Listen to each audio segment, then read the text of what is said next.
She's a Mona Lisa. Everyone's lining up to see her. Hey guys, welcome back to my YouTube channel. Kay kahile Jaikim baite. Dunia video kahin bolding hi ale. Mila avan ka nom hi wanga ka lo zong na. Azi chu iho hi mi kisay set I hat ovin mun khana isi de ne van ne me ho adi de adi nga hi idei khado I given zong na hon Amin hi chinu pa hi tikivane ipp kizai si jing si na hi chi cha chu ke no mila van ka van nom hi wanga ka van nom ka van thei lo ho ka hin vet sa di he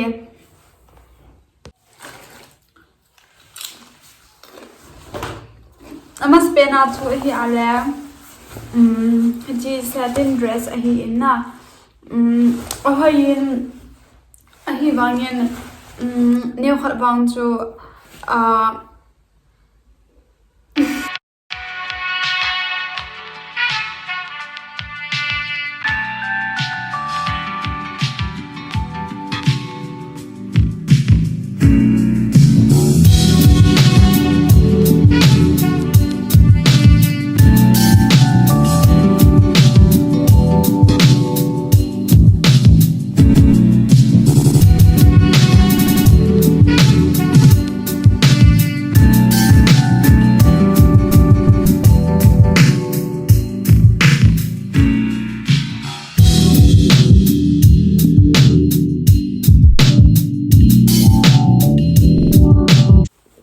Abana chu ahile hiji short choi ahi inna short stock in hijo hiji song khol ja hi zong le top so na top so khu mila ivana la hon summer lai ho le chun akivan nom zi in ahi wanga chu ivan ting le chun I piti ham ni ho hon e ho gol ho chun ima ase zi lo hi wanga ne khat han lang tim apun se ho khoti ta de na mo hon complete na ha bo zi ovin na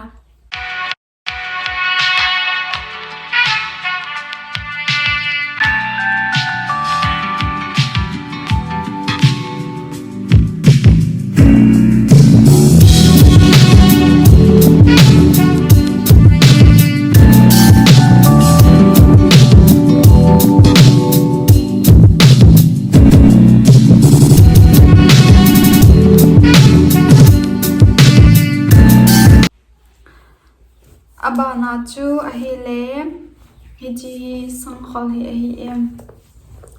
hiji songkhol hi achunga songkhol ya dinga lewang chun a kho po in aiwanga ji se hi a dinga lewang chun ne khat avet hai sat pon na ting le laya hin slit khat awomin hiji slit hin a hoi sa in aiwanga chu e chi ting lo hon la mi so ting lo hon akeng hi ikeng ho hu imal ho ko ha tu si na hi china chu ai wanga chu songkhol ho ya la wang chun ho de lo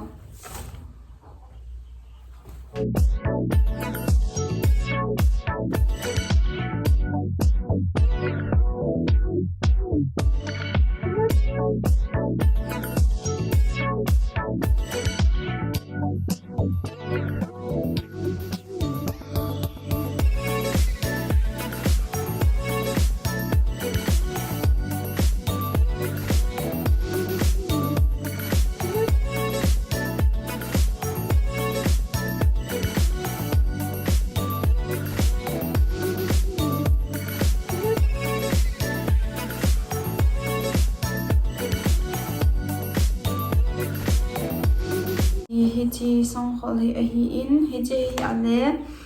ken ka hui thu sa hi in ken wang ka dei chat wang chun a hui in ai wanga ke hin material hi kana ki choose khelen na tai khabe so manin achum pen peng ji in china chu ta bang wai na hui du la chun a hui man chu wan tam tho tho hi in na china chu pon yong hi ne khat a hoi dom ho ne ki la le chun ne ki sik lo lo he chi public nga ding in wang a hoyin ai wangin achom je wang achom je min a hin slit a umin hi ken jong public in bang kha bei bang ko van kha en na ai bang a chu ke chun ken ko sang ho to kon ken ko chen chen ho to kon ka si in song sa chunga song hol ka a sana chun ai ke he do po en na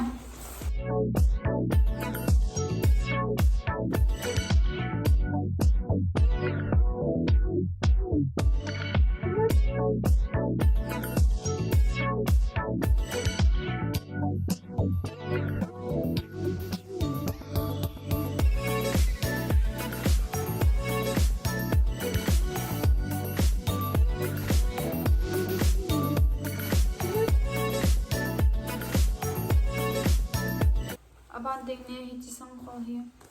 chi green ke chong hi Facebook marketplace a kamu hi na alim chu ka ve na le chun a quality yung chu hoi ding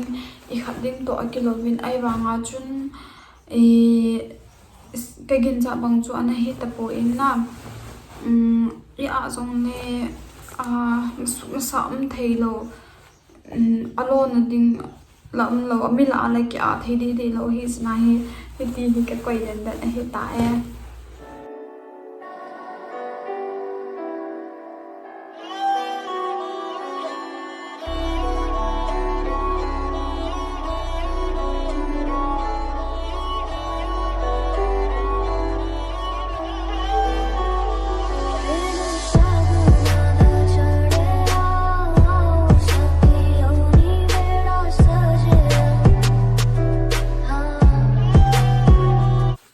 dunia dinga hi chanchu hi ta e ka gpay na bonds kevin subscribe lo hon ai subscribe pi vin lang abanding le notification bell jang kho on ke bol was den video kam posting le notification na mude den na hi thai de na thank you so much for watching bye bye